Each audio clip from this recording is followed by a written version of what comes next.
Oh yeah, I got them all. Tonight's issues, they're all here. And tonight's guests, they're all here too. 3 of them you haven't met. They're all very clever. And the issues they'll be chatting about tonight, firstly, are we throwing Christians to social media lion's den? Well, maybe, or are they throwing themselves? We know who we're talking about. Second issue tonight says we're a terribly ageist society here in Australia, and if you've got plans to live beyond the age of 60, which I hope we all do, they say move country. And the last issue tonight, Michael Jackson. A positive legacy? Not at the moment. When will we be able to celebrate the musical genius of Michael Jackson? Or do we still keep his albums with Rolf Harris? All these issues and more coming up right now. Sweet and Sour. Got a problem, big or small, would a miracle be nice? Our motley crew is back, churning out advice. You might even laugh a bit in the following half hour. Park your backside on the couch, cause baby it's time for Sweet and Sour. Right here on Sweet and Sour. It's time for Sweet and Sour. It's time for Sweet and Sour. There we are. Good evening, everyone. Welcome to Sweet and Sour. Gary Mitchell with you for the next chat-filled half hour. Who's joining me tonight? My mate Kane is here. Hello, sir. Howdy, howdy. Long time no see. When were you last here? Too long ago. Too long ago. Yeah, long time between drinks, they say. Skulk back here. How is that habit? Yeah, well, there you go. All right. Yeah, going all right. How's work going? It's going okay. Challenging? It's busy. It is challenging. I've been getting... Your line of work is very challenging. It's full on, and sometimes I forget how hectic Armidale is. And I get a bit complacent, as Danielle here can attest to. Armidale is a whole nother world. Hello, Danielle. We're meeting you for the first time. What do you do with Kane? Lovely to meet you. I do child protection policy. Ooh. Yeah, so not a particularly That's a hard-going nice thing. field. It is. It's always muddy waters, murky waters. Are you protecting a lot of kids? We try our best. Oh, good for you, and lovely to have you on the show for the Thank first you very time. much. Speaking of first timers, hello, Trace. Hello, how are you? Marriage celebrant, cook, woman of all trades and Very bits busy, and pieces. very busy. Oh, what do you like doing the most? The marriage celebrant part is very good. So looking to build that up and do lots more weddings. And the cooking part I really like as well. And I would like to actually... Did you bring us anything to try? I did think about it. But I thought yeah, about I was very busy. I've been cooking all day, so I'm a little Nice bit to over have it you today. here. Thank you. Next time, bring some food. Will I you? will. I will.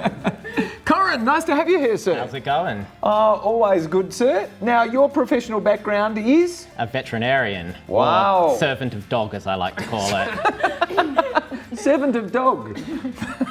Very nice. I suppose it's better than servant of horse or servant of pig, isn't it? Or then again, it's probably the same thing, isn't it? Yeah. What's the most obscure animal you've had to deal with?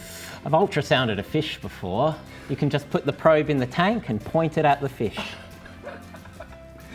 Oh, okay. Ultrasound. A fish.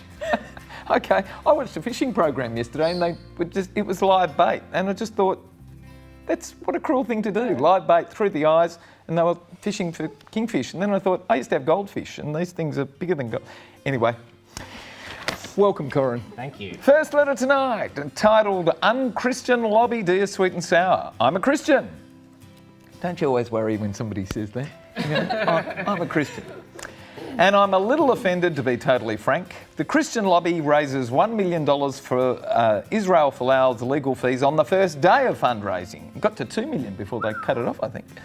After GoFundMe was forced to close their version of fundraising. I'm offended for many points of reason. I'm offended because Folau is a multi-millionaire anyway and is in a position to fund his own legal fight.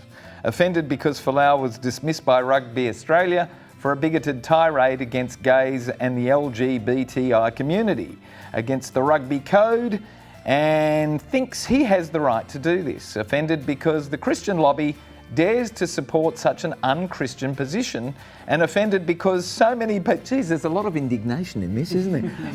And offended because so many of my fellow Christians so readily mistake primitive tribalism for a holy crusade in their blindness to rush to support hurtful abuse of others.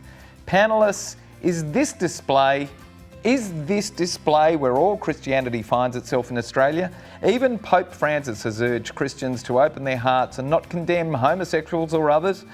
Could this shocking attitude of supporting those who seek to denigrate others be the reason why Christianity in Australia is declining? More coffee, please. First up tonight, coffee. Coffee. Cane and cane sugar. Cane. Sometimes I think I'm about 71% coffee most days, so probably, yeah. Oh, listen, you know, I don't know where to start on this. I mean, there's so much to this. But first of all, I mean, I want to put it out there. I'm an atheist, and, you know, I was on his hit list on social media. And it wasn't just homosexuals. Yeah, that's right. Atheists were there too. Atheists. And I mean, you know, I don't agree with what he said, and I think that he deserves, you know, public scrutiny and backlash. I mean, I'm not. He gets it anyway. Yes. Whether he deserves it or not. I mean, I want to make a couple of points. One being, I think it's incredibly poor judgment of him. I think he's either willfully ignorant or he is just plain ignorant. That he's a young bloke. He's a sportsman. You know, yeah. Well, and he's. Well, yeah. I don't want to not well read. I don't want to go down that line too far. But my point is that it's not so much his. It's an indication of the groupthink of his church. It's also, I mean, I've got a bit of a question about the PM's position, because he's apparently a Pentecostal, you know, churchgoer, and their position is usually pretty fundamental. So the PM and his role. Well, the PM hasn't rubbed it in anybody's face. No, he hasn't. Well, he's stepped back, which I think is the only position he can. Respectful. Because he's damned if he comes out siding with his church. He's damned if he sides with secular Australian values, right? So, I think this is abhorrent. I think quoting from the Bible is abhorrent. I think especially if it's Old Testament. Well, yeah, but not just Old Testament. I mean, let me just quickly make an example. Exodus 21 quotes in the Bible rules on how to enslave people as your property, as slaves, that you can beat them as long as they don't die within a couple of days, and you will not be punished. These are, you know, apparently God's inspired words.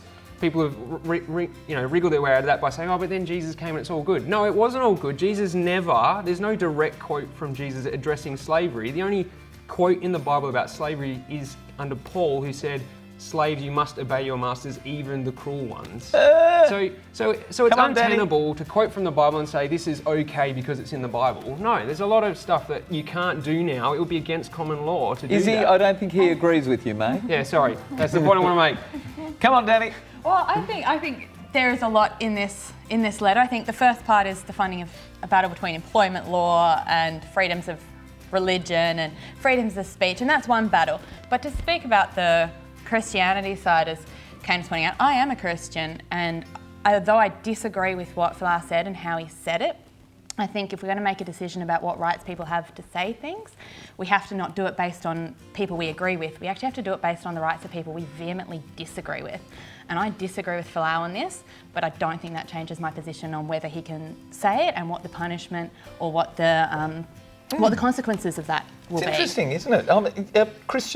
The Christian ethos to me fundamentally is turn the other cheek and love thy neighbour. There was nothing loving about his post, and it seems very old school evangelist, you know, fire and brimstone. You will come to Christ because you'll be damned if you don't. And I think that's where Corrin actually makes a really good point, because if you're going to start talking about why there's a decline of Christianity in Australia, I do think it's because the messages we're hearing from our Christian leaders are about hate and about anger, and not about the radical love that Jesus was talking about.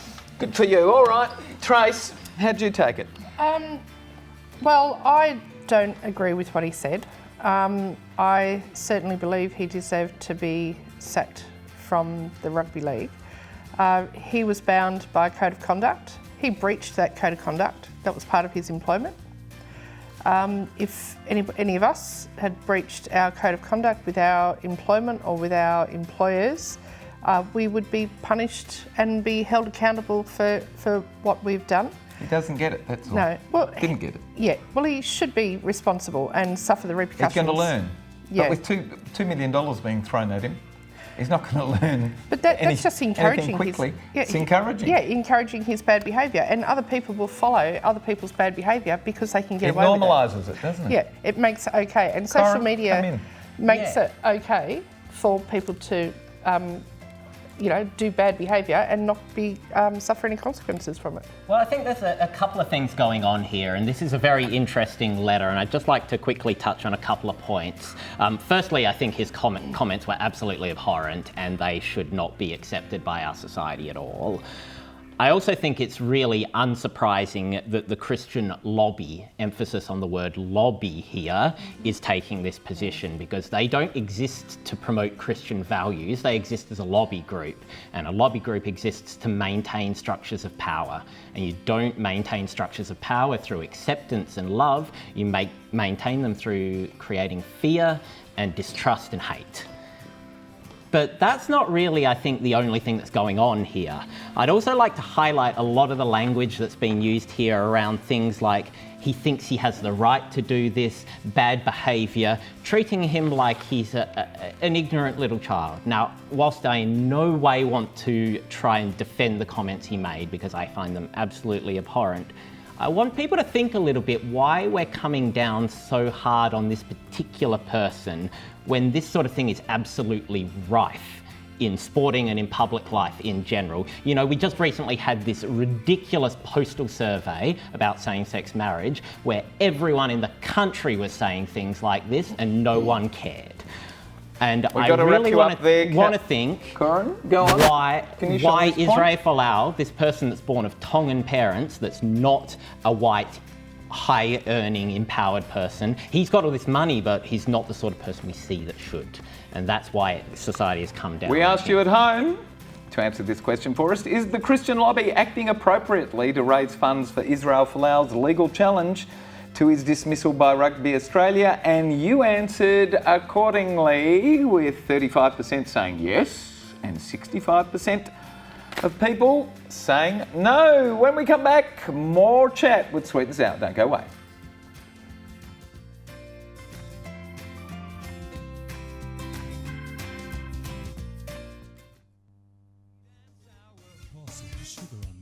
It's time for sweet and sour.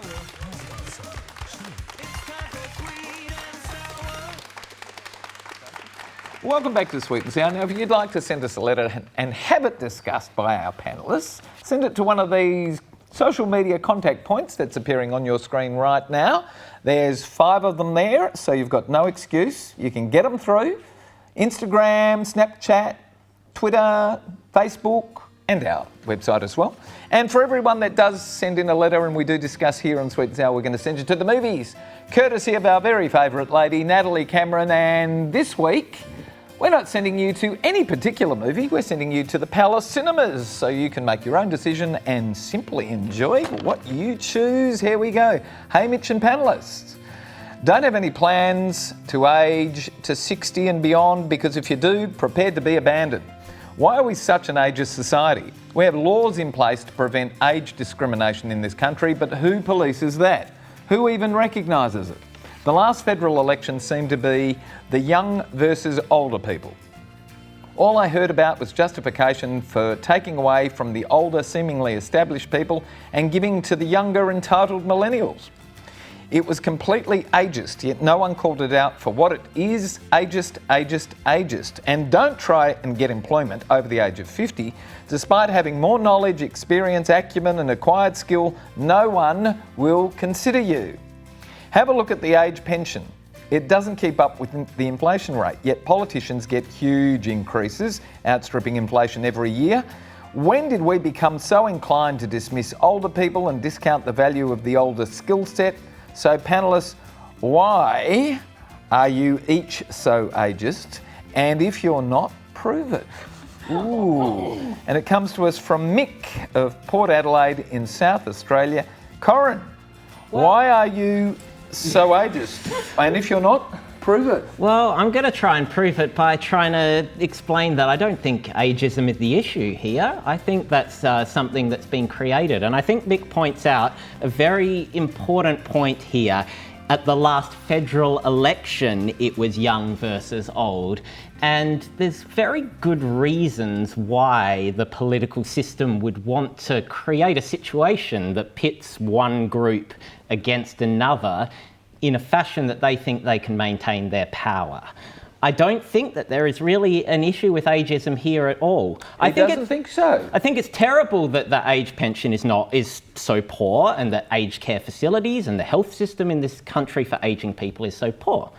I think that the sorts of issues that you think are being pitted against those that us millennials are interested in, like climate change and refugee rights, etc., I don't think they're opposed to them. I think they come from the same root cause, that these political parties, or more so the extremely ultra-wealthy corporations and people that fund them, are You've got to take a breath. I've got to get a pause in somewhere there so I can bring Tracy in. Trying to maintain their own power.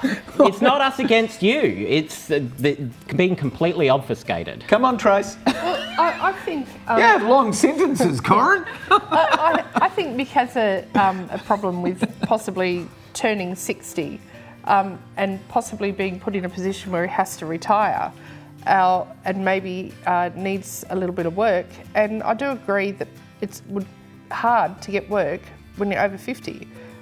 I'll need to look for work soon, and I'm not having any luck. You're going to be in that position. Yeah, and skills and the knowledge that you have and the experience that you have doesn't seem to be appreciated. Danny, come on in. I do think there are a lot of issues facing older people in Australia, and I think employment discrimination is probably right up there with one of them. I do think the example you used is a bit unusual, though, pitting them against the politicians, because last time I checked in federal Parliament, I didn't see a lot of sprightly millennials running around. I saw a lot of old men. So I'm not sure ageism is the issue with the difference between the pension and the increases in politicians' wages, really. Economic. Come on. All I want Last to say, word. Mick, is how dare you get us to prove that we're not ageist? You called the younger generation entitled millennials. Prove it yourself, Mick, before you tidy up your own room before you come in here and tidy up my room. We asked you at home, is Australia an increasingly ageist society? And here's what you said. There you go, 67% said, yeah, we are. 33% no. When we come back, we're going to be talking about Michael Jackson. Ooh. I think we are pretty ageist, though.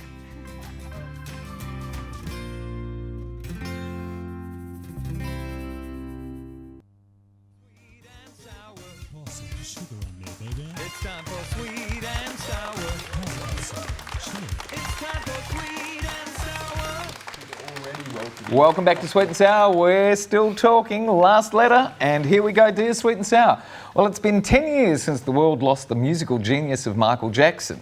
When he passed, I was overwhelmed to realise the extent of the influence his music had on me as I was growing up. His music was so much a part of my youth. More than that, he was an incredibly positive influence for so much social change. He broke down the barriers in the music industry, especially for African Americans. Unfortunately, he has now become demonised because of his very weird, and if it's true, dangerous, predatory behaviours towards many young children.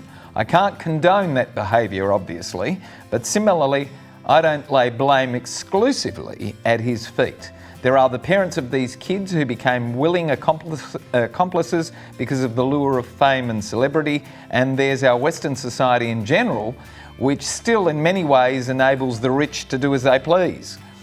Although relatively recently, it was a different time. Back then, we didn't even know what grooming was. Perhaps MJ's behaviour would be under the greater scrutiny if his career was beginning today. What I really want to know from the panellists is whether we can openly celebrate Michael Jackson's musical genius, or do I still have to relegate his albums to the Rolf Harris pile, Sam of Hillary's in WA. Danny, did you like Michael Jackson, or was he gone by the time I loved Michael Jackson's music, and so this is a really tough one for me. Look, I think it's a decision that everyone needs to make individually based on how they feel about it. But for me, I had to make the decision that I now change the radio station when I hear Michael Jackson. Do you really? Because when I hear it, all I'm thinking about is the allegations. It's sort of lost its edge, lost its joy for me, unfortunately. So for me, it's been relegated to the Rolf Harris pile. I would say though, he says he doesn't lay blame exclusively at Michael Jackson's feet. If the allegations are true, and I understand there's some issues with how it came out and all the rest of it, then he's fully responsible for his actions. And we can't, that's a cop-out, I'm afraid. Kane, come on in. Yeah, I mean, I think this one, it's just difficult because of the timing of it all. I think if this was a musician still alive, going through the justice system, we would look at it, you know, and recoil from it in probably a much different way. I mean, there are some strange things, like, I don't know if you guys know of Ed Kemper, a very famous serial killer in America. After he was imprisoned, he found something valuable to contribute. He had quite a soothing voice. He would do audiobook recordings for people to enjoy. Wow. And so, like, I suppose with Michael Jackson, the timing of it's very, you know, it's protracted, so it's hard to sort of, you know, weigh in on what's just, what's fair. I think because it's the nature of our justice system, innocent till proven guilty. For me, I love Michael Jackson. I still cherish his, you know, wonderful music, the inspiration that, you know, his music sort of created for younger generations of musicians like myself.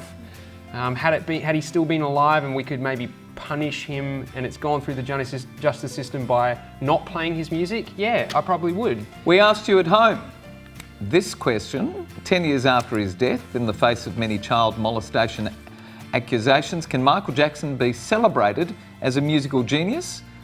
And this is how divided the community is. 52% said yes, 48% said no. Ooh, Corrin, come on in. Well, this is a really big thing because I think the first thing we have to accept is we can't delete Michael Jackson from history. Like, maybe we can delete Rolf Harris from history. I think I probably could not point out 30 years of influence, but Michael Jackson is everywhere. Everyone in the last 30 years has been influenced by him. So we kind of got to work within it and work out what to do. And I think Sam makes one really good point in that he was enabled to do this by structures in society. And I think one thing we really need to take away from this is making sure that doesn't happen again. Sam says it probably wouldn't happen again today, but I'm not so sure. Yeah. I think we need to do everything we can. In terms of what we actually do with his music, I think we have to think about what impacts it will have and whether there's people out there that might have bad trauma drawn up by playing this sort of music around them, because it'll make them think about these allegations. So I think we need to tread carefully. All right. What's your favourite Michael Jackson song? I think Thriller's the only one that comes off the top of my head. I was never a big Michael Jackson fan. Okay. But, you know, if you want to listen to his music, listen to his music. Rolf Harris's music probably shouldn't be listened to because it did start to go downhill when he tied the kangaroo down. So, but I think perhaps with the Michael Jackson, if we get some good from what has been done and send some royalties from his songs to victims of child abuse, start some groups, start some charities. But that's not up to us, is it? How do you do that? Do you confiscate them? We could. But we could. you don't have any legal right to do that because he hasn't been found guilty in any court of law. Maybe his family could Kane's do point that as well. as a kind gesture to show their empathy for, you know, victims of child abuse, perhaps. They're in denial. Yeah, the estate's gone the complete opposite way. The estate is fighting hard. Yeah, I've seen that, yeah. Fighting hard. What would you do?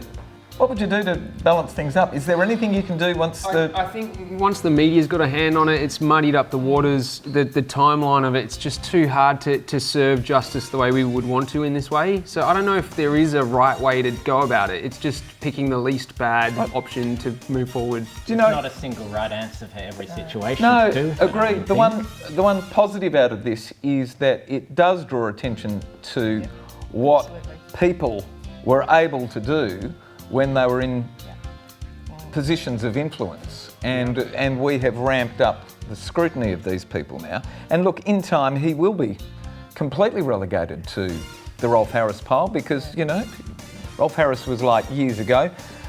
MJ, I think, will be years ago in years to come, and no one will remember him. They'll only remember his legacy, which was unfortunately tainted after he died.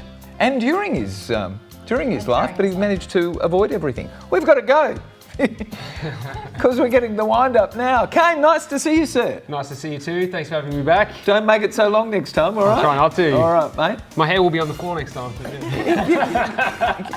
You're working with him, take him home, Bit of a haircut. Nice to have you here. Danny, did you enjoy Lovely it? to meet you. I did enjoy it. It was great to be here. We're going to have more discussions after the We shall. show's going. Trace, back to the kitchen tomorrow, is it? Yes, actually back to the kitchen tonight and then first thing tomorrow morning. Oh, really? You're not going to marry anybody in between? Not this week. Okay. No. Not this week. How's our vet doing on the end there? Oh, I'm good. Good. Thanks for having All right, me along. I terrific just to wanted have to you, make Corrin. Kane jealous of my hair, really. Wow! Where's this? Hey, have a look at this. hair Our one. two bookends have got This is long war. hair. This is war, Corrin. This is I can't Next believe time. it. I've got the shortest hair on the panel tonight. It's an unusual proposition, isn't it? We've got to go. Thank all of our wonderful panellists. Thank our terrific crew here who work at Central, and thanks for having us at home tonight, Australia. Good night, everyone. This is where you wave. Yep. You got to wave. That's it. That's it. All right. Okay, newbies, but they know what to do.